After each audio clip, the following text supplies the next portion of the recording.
Você já se perguntou como as aplicações web conseguem mostrar as informações que vemos na tela?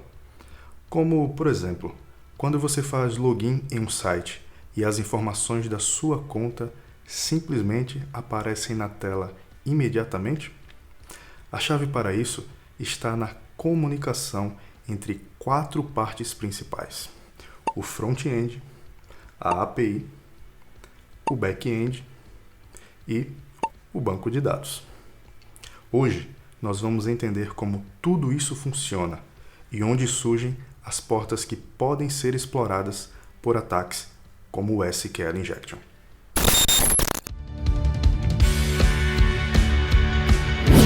Imagine que um restaurante é um sistema web e que você é um cliente chegando para fazer um pedido. O front-end é como o salão do restaurante. As mesas bem arrumadas, o cardápio bonito e os garçons simpáticos. É o que você consegue ver e com o que você consegue interagir.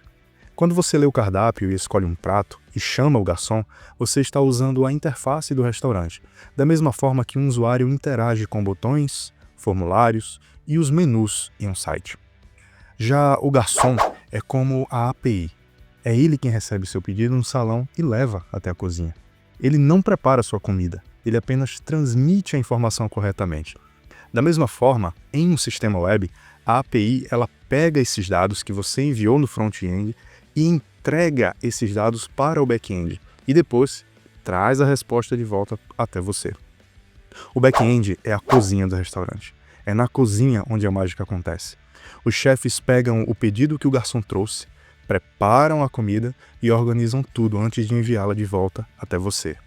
No mundo da tecnologia, o back-end faz a mesma coisa. Ele recebe esses pedidos da API, processa essas informações e devolve uma resposta ao cliente. Já o banco de dados é a despensa do restaurante. Todo restaurante precisa de um estoque de ingredientes. A despensa ela armazena os alimentos para que a cozinha possa usá-los conforme a necessidade e a demanda do restaurante. No sistema, o banco de dados cumpre essa função, guardando informações como nomes de usuários, pedidos, produtos disponíveis e senhas. No final, tudo precisa funcionar bem junto. Se o salão for bonito, mas os pedidos demorarem a chegar, o cliente pode ficar insatisfeito. Se a cozinha for eficiente, mas a comunicação entre garçom e chefe for ruim, os pedidos podem sair completamente errados. É assim que um sistema bem estruturado deve operar, cada parte desempenhando um papel para garantir uma experiência para o usuário. Agora que você entendeu como funciona essa comunicação entre as camadas de um sistema web, vamos ver isso na prática agora. Bom, então vamos lá, vamos iniciar aqui a nossa aplicação. E só lembrando, tá, pessoal? É crime testar, sair por aí testando em qualquer site na internet, qualquer tipo de vulnerabilidade, tá bem? Então, não faça isso. Se você quer testar suas habilidades aí, o seu conhecimento, monta um laboratório. Nos próximos vídeos eu vou ensinar aí como montar um laboratório em casa, para que você possa praticar de forma segura, ok? Então vamos lá. Nossa aplicação já está rodando aqui na porta 3000. Vamos aqui no nosso navegador. Então aqui o localhost 2.3000 e vamos acessar a nossa aplicação, que nada mais é do que um simples formulário de login, onde solicita usuário e senha. Eu vou abrir aqui do lado, deixa eu só colocar aqui do lado, porque para que a gente possa acompanhar aqui ao mesmo tempo o que acontece também por debaixo dos panos ali. Mas eu quero abrir aqui o endpoint dos usuários para que vocês possam ver o que é que está cadastrado no nosso banco de dados. Ou seja, esse aqui é o nosso banco de dados, tá? É bem simples, é composto só por usuários e senha. Ou seja, só existe uma tabela aqui, que é a tabela de usuários. O que eu quero que vocês se atentem aqui. Tudo que nós fizermos aqui na aplicação, os dados que nós colocarmos aqui embaixo, vou aumentar aqui um pouquinho mais. Aqui embaixo vai aparecer a requisição, tudo bem? Ou seja, a query, a consulta. Então vamos lá. Vamos então vir aqui na nossa lista de usuários. Vamos pegar aqui, por exemplo, esse usuário aqui, Goku. Vamos colocar aqui no campo de usuário e preencher a senha do usuário Goku. Ao clicar no botão entrar, vamos ver então o que vai acontecer. Então, usuário logado com sucesso, ou seja, o usuário teve permissão para poder acessar essa aplicação. Agora, o que eu quero que vocês prestem atenção é aqui do outro lado. Aqui nós temos a consulta, a query montada, tudo bem? Então, vamos sair aqui da aplicação, voltar para o nosso formulário. Eu vou colocar aqui novamente, olha, Goku, mas eu quero que você se atente aqui ao seguinte detalhe. Aqui nós temos toda a consulta SQL, porém, existe uma coisa aqui nessa consulta que foi adicionada, só que nós não colocamos aqui no front-end. Isso aqui é o nosso front-end, tá? É onde nós interagimos com a aplicação. Aqui na consulta, podemos ver que foi adicionado aqui aspas simples no início e no final do usuário e também da senha.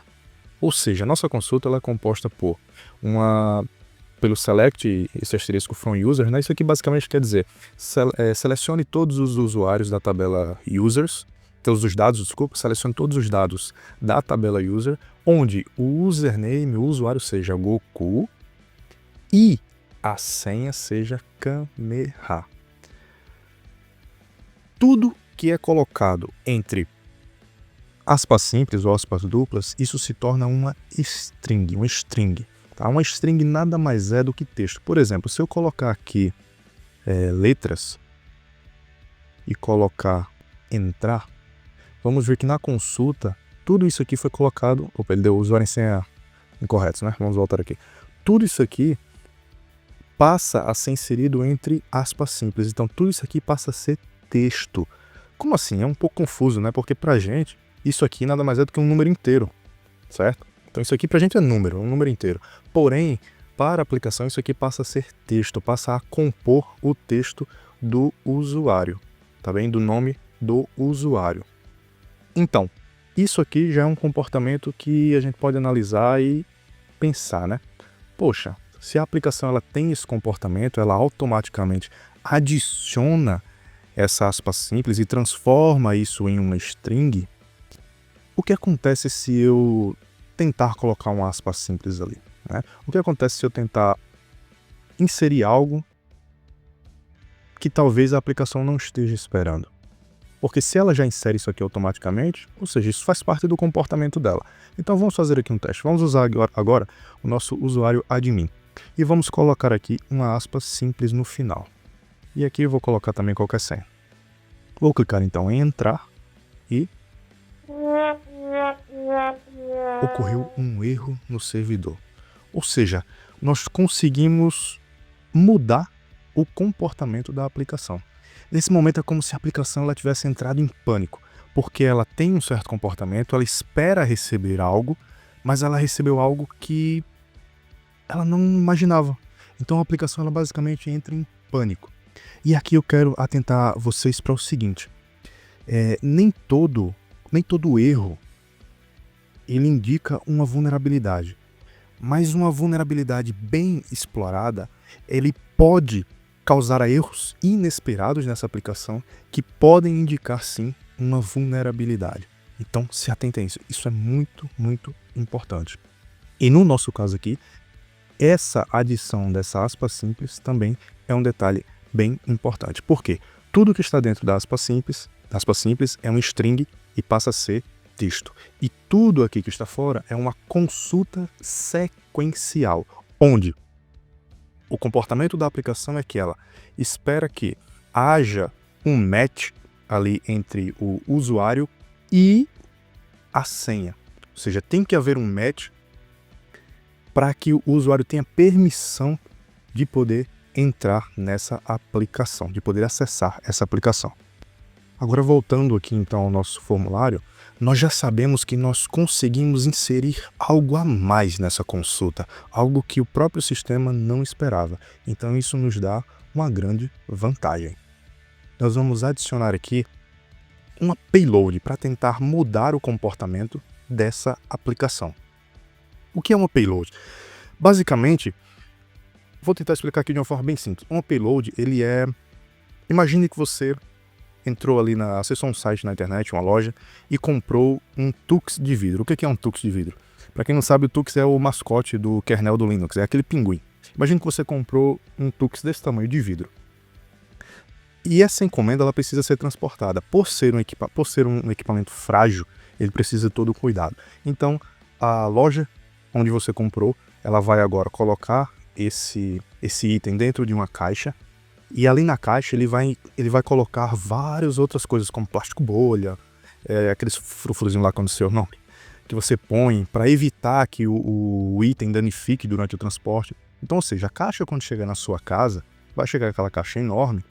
Porém, o que importa para você ali não é tudo que está em volta protegendo o pinguim. Claro que isso é importante, mas o principal para você é o item que você comprou, é a sua carga útil, ou seja, é o Tux, é o pinguim. Então, um payload, na verdade, é uma carga útil, tudo bem? De uma forma bem simples. Eu espero que você tenha entendido a ideia de um payload, que, traduzindo aí ao pé da letra, seria uma carga útil. Então, agora nós vamos usar a nossa payload, que seria a seguinte. Eu vou acrescentar aqui um OR. Por quê? Deixa eu me explicar.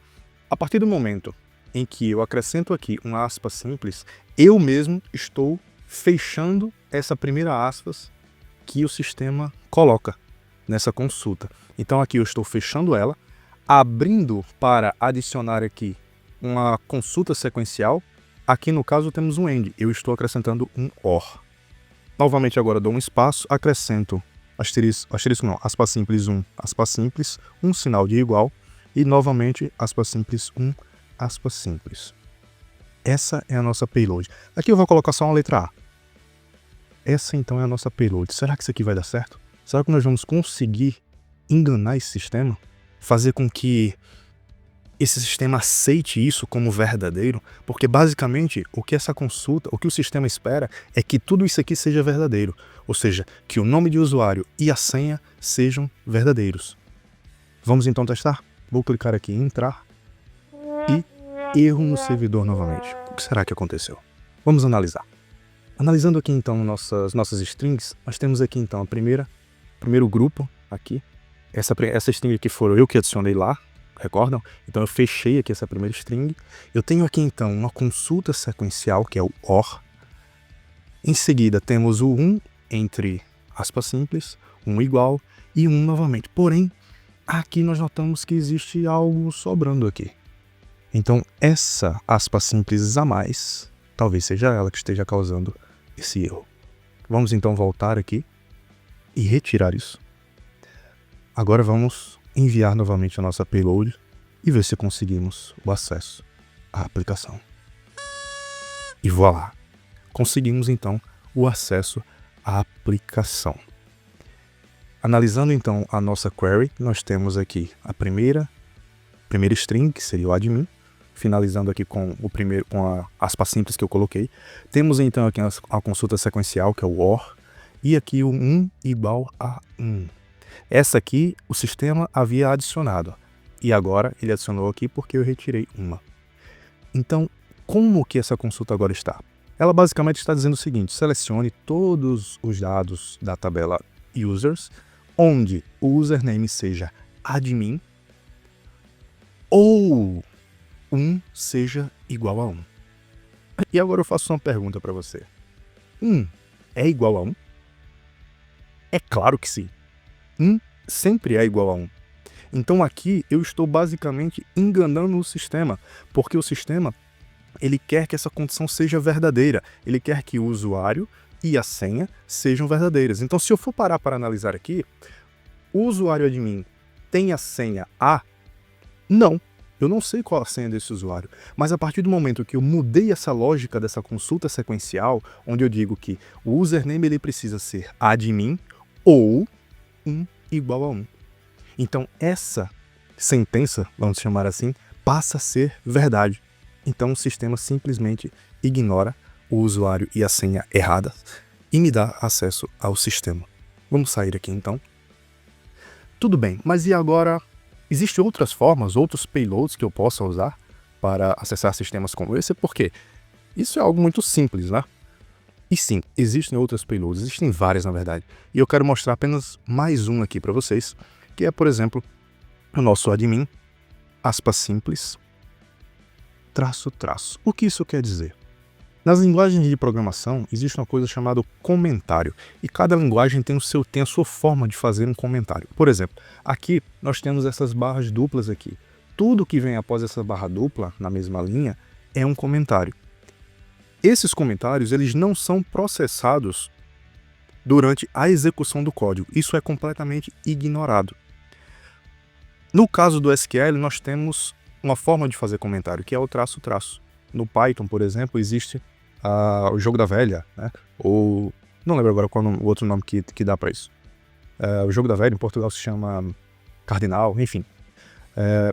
No SQL nós temos o traço, traço. Então tudo que vem depois desses caracteres de comentário passa a ser ignorado. Então, será que isso vai dar certo? Vamos fazer aqui um teste. Eu vou aplicar aqui então um A novamente, admin. Fecho aqui então essa consulta, certo? E sabemos que o próprio sistema vai adicionar depois um aspas simples aqui e, claro, vai adicionar um outro no final, aqui. Será que isso vai dar certo? Vamos ver. Clicamos em entrar e voilá! Temos novamente o acesso à plataforma, sem saber a senha desse usuário. Isso é fantástico. Vamos analisar aqui então a nossa consulta. Verificando aqui a primeira string, nós finalizamos ela aqui, ou seja, nós fechamos essa primeira string, porque a primeira o próprio sistema ele adicionou aqui na consulta, e depois nós fechamos. Em seguida, adicionamos os dois traços, dizendo que tudo que vier para frente agora vai ser comentário. Então, eu estou dizendo para o sistema, eu quero que tudo daqui para frente agora seja ignorado. A senha não é importante mais. Apenas o usuário. Então, nesse caso, como esse usuário ele existe sim aqui no nosso banco de dados, então essa consulta ela passa a ser verdadeira e aceita pelo sistema. Ou seja, tudo que vem a partir daqui passa a ser comentário. Inclusive, essa aspa simples aqui, que passa a ser completamente ignorada pelo sistema. Então, é algo muito simples, mas que tem um grande perigo para sistemas que infelizmente não são seguros. E sim, mais para frente eu vou mostrar como tornar esse código aqui, que nós estamos usando aqui para exemplificar, como tornar ele seguro para que essas payloads não funcionem mais. Agora que você já entendeu como funciona, então, o front-end da nossa aplicação, que é aquilo que nós interagimos direto aqui na tela, o back-end, isso aqui que você está vendo é uma função do back-end, é a consulta que está sendo enviada para o banco de dados. Então, o sistema vai lá no banco de dados conferir se realmente isso é válido ou não. No nosso caso, nós conseguimos ali contornar essa situação. E ele retorna essa mensagem para o back-end, que devolve para nós aqui na tela, no nosso front-end, a mensagem com sucesso dessa operação, dessa solicitação. Então, como nós vimos anteriormente, existe todo um conjunto de camadas que trabalha para que um sistema web possa operar de forma que o usuário possa ter uma boa experiência. E aqui nós aproveitamos e já incluímos também o conceito do SQL Injection de uma forma simples, claro, mas ainda temos muita caminhada por aí. E eu quero deixar aqui uma tarefa de casa para que você possa fazer. Você pode estar se perguntando, ok, nós conseguimos aqui acessar o sistema porque nós sabíamos quais eram os usuários que existiam nesse banco de dados. Mas e se eu não souber nem o usuário, nem a senha desse banco de dados? E se eu tiver fazer ali um pentest, um bug bounty, e que eu não tenha descoberto nenhum usuário ou senha? Como que eu posso então testar essa aplicação para ver se ela é vulnerável a SQL Injection? E sim, é possível você conseguir acessar essa aplicação sem saber o nome de usuário e senha. Então, eu vou deixar essa tarefa aqui de casa para que você descubra como fazer isso. Quero deixar aqui um site de testes. Vamos aqui acessar. Esse site eu vou deixar na descrição do vídeo, não precisa anotar agora, ele vai estar aí na descrição do vídeo para que você possa acessá-lo. É um site de testes, tá? Então você pode usar à vontade ali, só não bagunça. Então não saia testando em sites aleatórios, volto a repetir. Teste apenas nesse site ou então em um laboratório na sua casa. Então esse site aqui ele simula um banco fictício onde aconselho que você navegue nele, clique em tudo que você puder e descubra em qual local está essa vulnerabilidade de SQL. Então quebra a cabeça um pouquinho, testa aquelas payloads que nós fizemos aqui no vídeo, mas tenta descobrir também uma forma de conseguir acessar, ter acesso a esse sistema sem saber o nome do usuário e a senha. Combinado? E agora, como prometido, vamos falar aqui de uma forma bem rápida, tá? Até porque eu não sou desenvolvedor, então me desculpem se eu falar alguma besteira para quem é desenvolvedor aí, mas como que nós tornaríamos essa aplicação segura? Vou abrir aqui a nossa outra aplicação, então, a aplicação segura, eu vou jogar aqui para o lado, para dividir a tela e assim a gente poder acompanhar, dividir aqui o terminal também, para que a gente possa acompanhar os dois lados. E aqui, vamos descer aqui. Vocês podem ver aqui, ó, acompanhem comigo, vocês podem ver aqui que é o mesmo código, tá, pessoal? A única coisa que muda aqui é a porta, porque nós vamos rodar os dois ao mesmo tempo, e a aplicação segura vai rodar na porta 3001, enquanto a outra roda na porta 3000. Mas vocês podem ver que é basicamente a mesma coisa, tá? Então, vou descer aqui na parte da consulta, porque é aqui que o menino chora e a mãe não vê. Opa, foi aqui. Então, vamos descer aqui um pouquinho também. Pronto, aqui. Vamos colocar a nossa aplicação para rodar. Então, vamos aqui dar um Enter para que a nossa aplicação inicie. Ela vai iniciar, então, já iniciou na porta 3001. Vamos abrir aqui, então, vamos fechar essa tabela de usuário, já não vamos precisar mais. E vamos iniciar aqui a nossa aplicação segura. Então, eu tenho aqui a aplicação vulnerável e tenho aqui a aplicação já segura. O que mudou de uma aplicação para outra? Qual foi o pulo do gato aqui? Nós adicionamos aqui na aplicação segura o Prepared Statements. Eu vou chamar de PS, porque esse nome é complicado demais. Então, nós aplicamos aqui o PS, que é uma forma de tornar essa consulta segura. O que acontece? Essa aplicação aqui ela é vulnerável porque os valores que o usuário digita lá no front-end, ele era inserido diretamente aqui na query, okay? Diretamente aqui nessa variável, como vocês podem ver. Enquanto que aqui na aplicação segura, isso foi substituído por essa interrogação. Você pode estar perguntando, interrogação? E como que isso vai dar certo então? Já vamos ver. Aqui mais abaixo nós temos o parâmetro get. Okay? Esse DB aqui, pessoal, isso é a instância do banco de dados, tá bem? Deixa eu mostrar aqui em cima, porque se você for curioso como eu, você deve estar se perguntando aí, de onde danado vem esse DB, né? O DB, ele vem exatamente daqui, ele é uma variável, né? Foi instanciado aqui o nosso banco de dados, que nesse caso ele está sendo carregado na memória, tá? Então, essa variável, ela se refere então à instância do nosso banco de dados, ele carrega o nosso banco de dados. Aqui, basicamente, eu estou chamando o parâmetro get, que antes os dados eram inseridos aqui na query e agora passam a ser inseridos aqui no parâmetro get. Como vocês podem ver aqui, o parâmetro get ele é formado pela query, pela consulta, e em seguida por um array, por uma lista com o usuário e a senha que são passados pelo usuário lá no front-end. E depois temos aqui o erro, que caso a aplicação dê um erro, ela vai retornar essa mensagem. Se tiver sucesso, ela vai seguir e vai vir com a permissão do acesso, e enfim, e nesse caso aqui com a tela de acesso ao sistema. Com o PS, com o Prepared Statements, essa interrogação aqui, ela vai ser substituída exatamente por esses dados. E o que eu quero mostrar agora é isso na prática. Será que realmente isso funciona? Vamos verificar. Eu vou aumentar aqui. Então nós temos aqui a aplicação vulnerável e a aplicação segura. Eu vou pegar a mesma payload aqui da aplicação vulnerável, vamos escolher aqui, por exemplo, essa. Vamos escolher essa, eu vou colocar aqui uma letra A. Vamos colocar então a letra A. Opa. E vamos tentar acessar na aplicação vulnerável. Vemos aqui então que nós conseguimos ter acesso na aplicação vulnerável. Ok, vou sair, vou copiar. Quero para ter feito isso no início, não fiz. Vou copiar. Vamos agora na aplicação segura. Colocar aqui novamente um A. Como vocês viram, coloquei um A aqui na senha. Eu fiz a mesma coisa. E vamos tentar então acessar. Na aplicação segura vai aparecer aqui, tá? Então, clicar em entrar e, como podemos ver, não conseguimos ter acesso à aplicação, assim como tivemos na aplicação vulnerável. Ou seja, ao analisar aqui a consulta, a montagem da query, nós verificamos duas coisas. A primeira é que aqui no username e no password já não é adicionado mais as aspas simples, e agora isso foi substituído por uma simples interrogação. Ok? Vamos tentar aqui novamente, vamos tentar outra payload, vamos tentar essa, que nós também obtivemos sucesso lá na aplicação vulnerável. E ao tentar entrar, novamente, a consulta ela mantém-se igual. Não há qualquer tipo de alteração aqui. E o mesmo erro ocorre. Usuário ou senhas inválidos. Uma simples modificação no código torna a aplicação mais segura. Agora nós vamos entender onde o SQL Injection pode ocorrer. Existem 3 áreas principais onde os dados do usuário podem interagir com o banco de dados: os formulários, as URLs e os headers.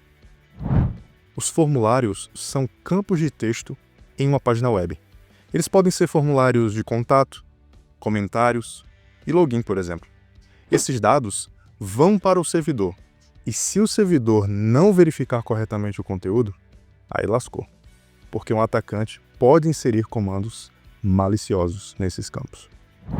Um segundo ponto de entrada são as URLs, aquele endereço que nós digitamos lá no navegador. Como vemos aqui na tela, nesta URL de exemplo, temos o endpoint produto, seguido de um parâmetro de consulta, que é o interrogação id igual a 123.